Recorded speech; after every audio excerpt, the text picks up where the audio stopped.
콧볼 축소의 효과는 얼마나 넓은가 보다는 어떤 형태로 넓은가에 따라서 달라지게 됩니다. 콧볼 축소의 효과를 가장 잘 받는 코에는 명확한 특징이 있습니다. 네, 안녕하세요. 엔드성형외과 이진훈 원장입니다. 상담을 하다 보면 종종 이런 질문을 많이 받는데요. 콧볼만 줄이면 코가 확 작아질 수 있을까요? 솔직히 말씀드리면 콧볼 축소는 모든 분께 똑같이 만족스러운 결과를 주는 수술은 아닙니다. 오늘은 콧볼 축소 수술이 어떠한 코에 효과적인지, 그리고 내 코가 정말 수술로 개선될 수 있는 타입인지 구체적인 기준을 통해 함께 알아보도록 하겠습니다. 콧볼 축소라는 이름 때문에 많은 분들이 콧볼만 줄이면 코 전체가 작고 어떻게지겠지 하고 기대를 하시는데요. 그렇지 않은 경우가 훨씬 많습니다. 코가 크게 보이는 이유가 꼭 콧볼 때문만은 아니기 때문입니다. 콧볼 축소는 콧볼의 너비나 부피를 줄이는 수술인데, 예를 들어 코끝이 낮아서 콧볼이 상대적으로 더 퍼져 보이는 경우, 또는 콧대가 낮아서 코 전체가 넓적하게 보이는 경우도 많습니다. 웃을 때 콧볼을 바깥으로 당기는 근육이 발달한 경우에는 수술로 콧볼을 줄여 놓더라도 표정을 지을 때 다시 벌어지는 느낌을 받을 수가 있습니다. 특히 주의해야 할 점은 코끝이 낮은 상태에서 콧볼만 줄이게 되면 오히려 코끝이 더 뭉툭하고 둔해 보일 수 있다는 것입니다. 그래서 상담을 할 때에는 정말 콧볼만의 문제인지 코끝이나 콧대도 고려해야 될 문제가 있는지를 정확히 파악을 해야 비로소 자연스럽고 예쁜 코라인을 만들 수가 있습니다.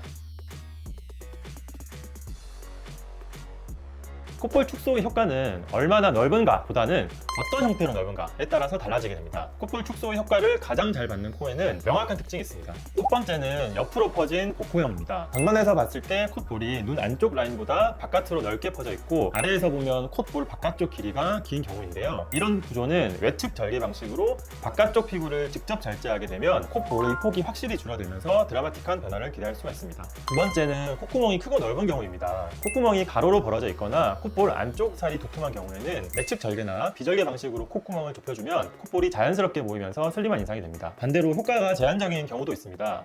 콧볼 피부가 두껍고 지방층이 많은 경우, 수술을 해도 부피감이 크게 줄지 않아 뭉툭하게 보일 수가 있습니다. 또한 콧구멍이 원래 작은데 무리하게 내측 절개를 하게 되면 숨쉬기가 불편하게 되거나 콧구멍이 과도하게 좁아져 부자연스러워질 수 있습니다. 그래서 상담을 할 때에는 단순히 콧볼이 크다는 주관적인 이상보다는 콧볼의 실제 너비, 피부 두께, 콧구멍 크기, 코끝 높이, 코 바닥의 각도와 같은 구조를 같이 평가를 해야 합니다.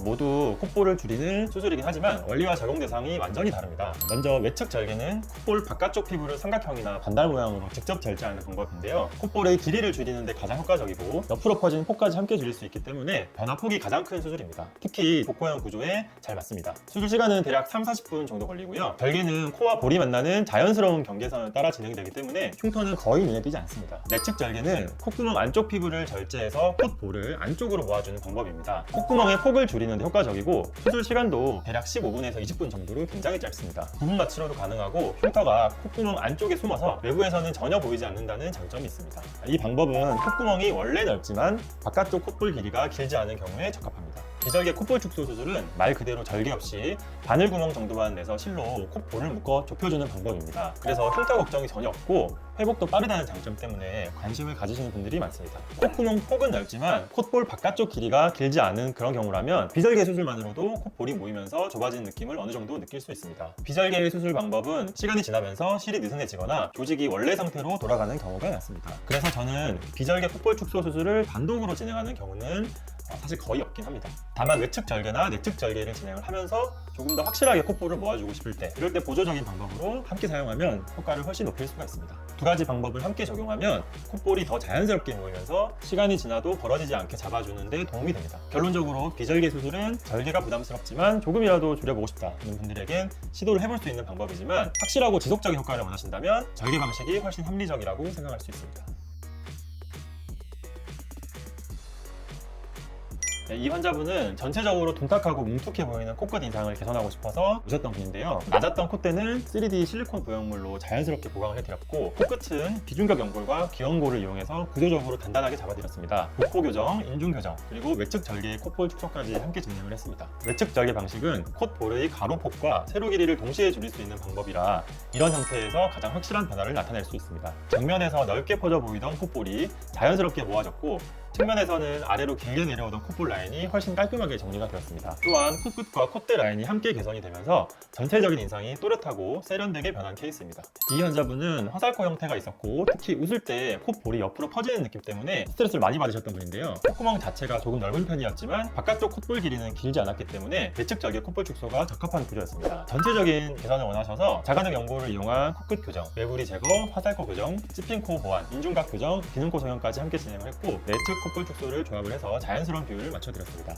이 환자분은 콧대의 높이 자체는 큰 문제가 없었지만 코가 많이 들려 있어서 콧구멍이 정면에서 과도하게 보이는 점과 콧볼의 전체적인 형태가 넓게 퍼져 보이는 것에 대해서 신경을 쓰고 있었습니다. 바깥쪽 콧볼의 폭과 길이 그리고 콧구멍 내부의 폭까지 전체적으로 넓어져 있는 구조였기 때문에 내측 절개와 외측 절개를 동시에 사용하는 복합 콧볼 축소 수술을 제안을 드렸고 수술을 진행을 했습니다. 이 방식은 콧볼의 폭과 길이를 조절함과 동시에 콧구멍의 노출 정도를 줄이는 데 가장 효과적입니다. 정면에서 너무 도드라지던 콧구멍이 훨씬 덜 보이게 정리가 되었고 옆으로 퍼져있던 콧볼의 폭도 안정적으로 줄어든 것을 확인할 수가 있습니다. 또한 들린 코끝의 인상도 많이 완화가 돼서 전체적으로 코의 조화와 비율이 아주 자연스럽고 균형 있게 개선된 케이스입니다. 많은 분들이 비절개 방법은 절개 방법에 비해 시간이 지나면 다시 넓어질 수 있다고 걱정을 많이 하시곤 하는데요. 하지만 이 케이스에서 보시는 것처럼 7개월이 지나도 콧볼 폭이 잘 유지가 되고 있는 이런 경우도 있습니다. 그 이유는 콧구멍 폭은 넓지만 바깥쪽 콧볼 길이는 길지 않은 타입이었기 때문입니다. 이런 경우에는 비절개 방식이 아주 효과적으로 작용합니다.